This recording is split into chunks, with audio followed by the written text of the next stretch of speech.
The intense heat wave sweeping across Europe is causing a rising death toll. According to the latest information, at least 8 people have died due to the extreme temperatures. Qatari news outlet Al Jazeera reports that several European countries have issued maximum level alerts. Wildfires have already broken out and some nuclear reactor units have been shut down.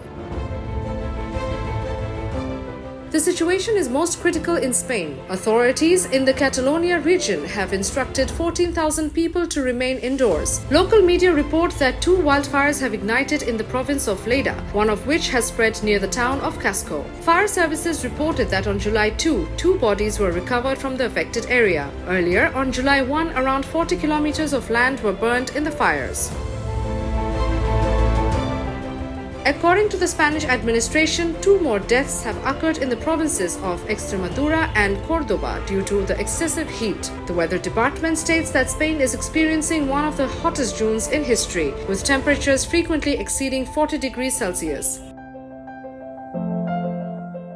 France is facing a similar situation. The country is enduring its hottest June since 2003. On Wednesday, 2 people died from heat-related causes and around 300 have been hospitalized. Red alerts have been issued in several regions.